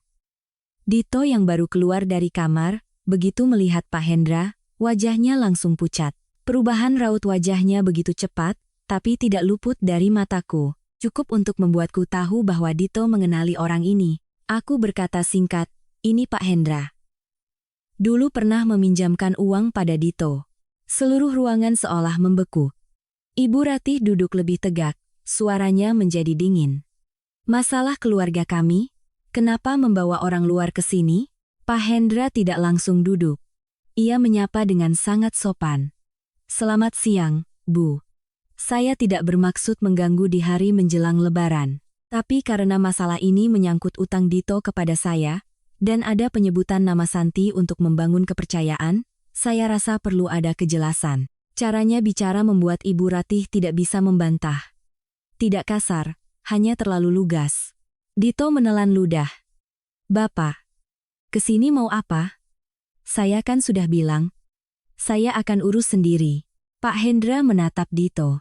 "Kamu sudah urus sendiri selama setahun ini, dan masalahnya semakin besar. Sekarang bukan waktunya bicara seperti itu." Lalu beliau meletakkan tasnya di meja, mengeluarkan setumpuk dokumen yang terjilid rapi, bukti transfer, tangkapan layar percakapan, catatan tanggal. Semuanya begitu jelas, tidak ada celah untuk berdebat dengan perasaan. Pak Hendra mengambil lembar pertama. "Tanggal sekian, saya transfer 80 juta. 3 hari kemudian, 40 juta lagi. Seminggu setelahnya, kamu minta lagi dengan alasan butuh modal untuk proyek bahan bangunan. Semua percakapanmu, saya simpan." Dito menunduk dalam-dalam. Pak Hendra melanjutkan, "Ini chat darimu." "Tenang saja, Pak. Kakak ipar saya manajer keuangan, keluarga saya pasti bisa jamin. Saya hanya butuh dana talangan." "Bagaimana kamu menjelaskan ini?" Dito tergagap. Saya. Waktu itu kepepet, jadi asal bicara." "Jadi kamu mengaku menggunakan nama kakak iparmu untuk berutang?" Ruangan hening. Ibu Ratih mencoba menyela, menarik simpati. "Dia hilaf, Pak. Namanya juga anak muda." Pak Hendra menoleh pada beliau. "Kalau hilaf sekali, mungkin bisa dimaklumi. Tapi kalau berulang kali menggunakan reputasi orang lain sebagai jaminan, lalu uangnya dipakai untuk judi, itu namanya apa, Bu?" Mendengar kata judi, Rina yang duduk di ujung sofa langsung terkejut. "Apa? Uangnya untuk judi?" Pak Hendra tidak menjawab. Ia hanya mengeluarkan beberapa lembar kertas lagi. "Ini adalah sebagian aliran dana yang berhasil saya lacak. Dan ini." Beliau mengeluarkan ponselnya, membuka sebuah foto, lalu menunjukkannya pada Rina. "Mbak Rina mungkin kenal dengan ini." Mata Rina membelalak. Di layar ponsel, ada foto sebuah kalung emas dengan liontin bulat. Model lama tapi tebal, persis seperti hadiah dari mertuanya saat melahirkan anak pertama. Rina bergetar. "Kalung ini, kenapa ada pada Bapak?" Pak Hendra menjawab singkat. "Karena adikmu, Dito, yang menggadaikannya untuk modal judi lagi." Rina langsung berdiri. "Dito!" Panggilannya terdengar seperti cambukan. Dito terlonjak. Wajahnya pucat pasi. "Mbak, aku niatnya mau tebus lagi." "Tebus apa? Kapan kamu ambil barangku?" Ibu Ratih juga membeku. Aku, yang berdiri di dekat lemari, melihat semua itu tanpa rasa senang. Aku hanya melihat satu hal dengan jelas. Selama ini, Dito bisa bertahan di rumah ini dengan membuat semua orang percaya bahwa korban terbesar adalah dirinya. Tapi begitu kebenaran menyentuh langsung kantong dan barang milik pribadi mereka, rasa kasihan itu retak dengan cepat. Pak Hendra berkata, mulai sekarang, jangan ada lagi yang bilang pada saya ini hanya masalah adik bungsu yang hilaf. Kalimat itu jatuh seperti palu. Untuk pertama kalinya, aku melihat Dito bukan lagi sebagai adik bungsu yang dilindungi. Ia adalah seorang pria yang terbiasa mengambil milik orang lain, meminjam reputasi orang lain, dan menunggu keluarganya membereskan kekacauannya. Dan kali ini, bukan hanya aku yang melihatnya. Rina juga sudah melihatnya. Setelah guncangan soal kalung Rina, suasana menjadi semakin pekat. Ibu Ratih termangu. Rina berdiri dengan mata memerah karena marah. Dito menunduk, tak lagi punya topeng untuk dipakai. Hanya Budi yang masih duduk diam, tangannya terkepal. Keheningan Budi lebih melelahkan dari amarah Rina. Pak Hendra menoleh padanya. Mas Budi, saya mau bicara berdua sebentar. Budi tertegun, lalu bangkit dan mengikuti Pak Hendra ke ruang kerja kecil di bawah tangga. Pintu tidak tertutup rapat. Sekitar 10 menit kemudian, Budi keluar lebih dulu. Wajahnya pucat, matanya merah bukan karena tangis, tapi karena rasa malu yang baru saja ditelanjangi. Pak Hendra keluar di belakangnya, meletakkan ponselnya di meja, dan berkata agar semua mendengar. Saya baru saja menunjukkan pada Mas Budi, semua percakapan Dito dengan pihak luar. Ada satu kalimat yang saya rasa seluruh keluarga perlu tahu. Lalu beliau membaca perlahan, kakakku itu orangnya baik, gampang diatur. Kakak iparku yang punya uang, keluarga kami, didesak sedikit juga pasti mau. Ruangan membeku. Aku menatap Budi. Wajah baik hatinya yang kukenal seolah terkoyak, hanya menyisakan rasa kaget dan malu. Selama ini mungkin dia pikir dia berhasil menjaga wibawanya. Tapi sekarang, adiknya sendiri yang mengatakan pada orang luar bahwa kebaikannya hanyalah kelemahan, dan istrinya adalah dompet keluarga. Pak Hendra menatap Budi. Kesalahan Dito memang besar. Tapi sikap diam Mas yang membuatnya berani sejauh ini. Jika dari awal ada yang menghentikannya, dia tidak akan sampai menggadaikan nama baik istrinya. Budi menunduk. Untuk pertama kalinya, aku tidak mendengarnya membantah. Mungkin ini juga pertama kalinya dia sadar bahwa diam juga merupakan sebuah bentuk pengkhianatan. Pak Hendra melanjutkan. Dan satu hal lagi. Pihak broker sudah mengonfirmasi bahwa mereka diminta untuk mencarikan pembeli untuk apartemen Bu Santi. Memang belum ada transaksi, tapi tindakan menawarkan aset milik orang lain tanpa izin itu sudah terjadi. Ibu Ratih terkejut, langsung membela diri. Saya kan cuma tanya harga, belum ada yang dijual. Menanyakan harga dengan menggunakan dokumen milik orang lain tanpa persetujuan itu sudah keterlaluan, Bu. Kali ini tidak ada yang membela Ibu Ratih. Merasa terpojok, beliau berdiri, masuk ke kamar, dan mengambil ponselnya. Aku tahu, beliau akan menggunakan senjata terakhirnya. Benar saja, tak sampai 1 jam, bel pintu berbunyi berkali-kali, kerabat mulai berdatangan, paman, bibi, sepupu. Ruang tamu yang tadinya tegang kini penuh sesak. Ibu Ratih duduk di tengah, mulai bercerita dengan air mata. Cerita versi dirinya. Tentang keluarga yang kena musibah, tentang Dito yang hilaf, tentang aku yang dapat rezeki besar tapi tega pada keluarga. Paman menimpali, harta itu bisa dicari, tapi keluarga harus diselamatkan. Bibi menambahkan, jadi menantu itu harus tahu diri, saat susah harus ikut menanggung. Seorang sepupu bahkan menyindir, wah, sudah punya apartemen miliaran? Bicaranya jadi beda? Ya, aku duduk tegak, mendengarkan setiap kalimat. Inilah kekerasan yang paling halus. Mereka tidak memukul, mereka tidak mencaci. Mereka menggunakan nasihat moral, tekanan keluarga, dan rasa takut dicap buruk untuk menyudutkan seseorang. Di tengah suasana yang semakin keruh itu, bel berbunyi lagi. Pak Hendra yang membukakan pintu. Kali ini, beliau datang bersama Ibu Dian dari bagian legal perusahaanku. Melihat mereka, wajah Ibu Ratih menggelap. Bawa-bawa orang kantor segala untuk apa? Ibu Dian tidak berdebat. Ia membuka mapnya dan berkata dengan jelas. Saya di sini untuk mengonfirmasi satu hal.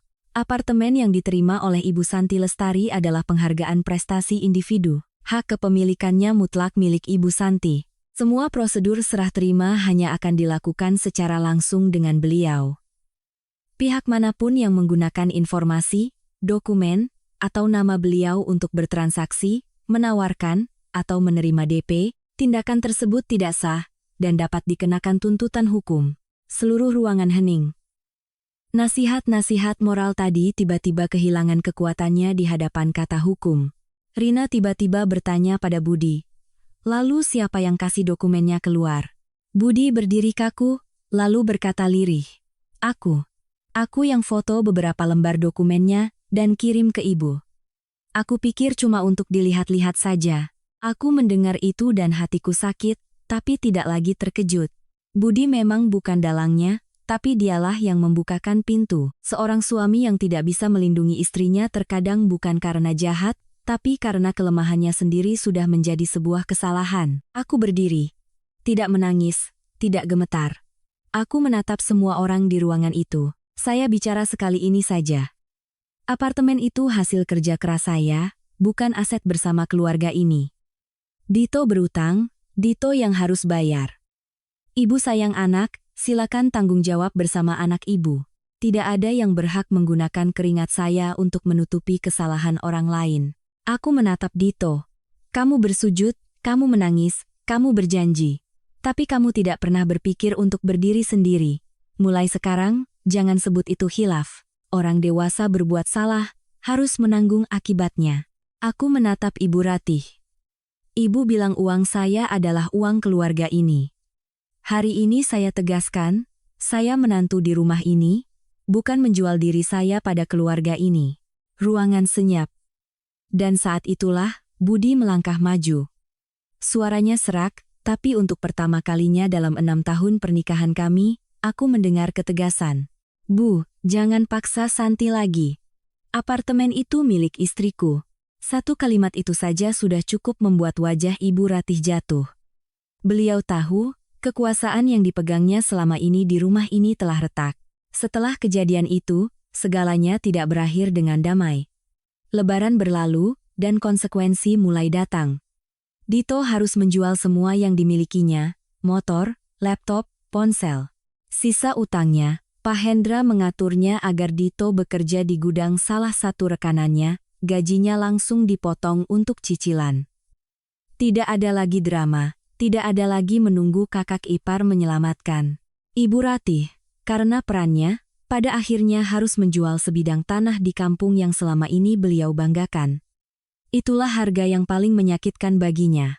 Bukan hanya kehilangan uang, tapi kehilangan kendali. Dan Budi, suatu malam setelah Lebaran, dia duduk di hadapanku dan mengucapkan permintaan maaf yang tulus untuk pertama kalinya. Dia mengakui kesalahannya, menggunakan alasan bakti pada orang tua dan kedamaian semu untuk mengorbankan perasaan istrinya. Aku mendengarkan, lalu memberikan satu syarat.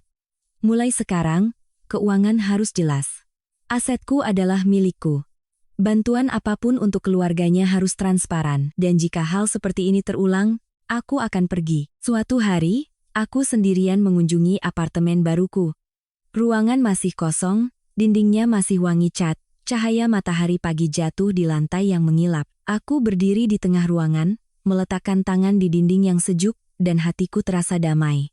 Aku sadar, yang berhasil kupertahankan bukan hanya sebuah apartemen, tapi juga batasan, harga diri, dan hak untuk menentukan jalan hidupku sendiri. Dalam hidup, ada pelajaran yang harus dibayar mahal. Jangan pernah memanjakan keserakahan orang lain dengan pengorbanan tanpa syarat. Jangan berpikir dengan terus mengalah keluarga akan damai.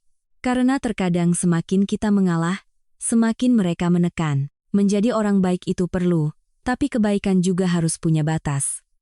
Jika tidak, diri kita sendirilah yang akan pertama kali diremehkan.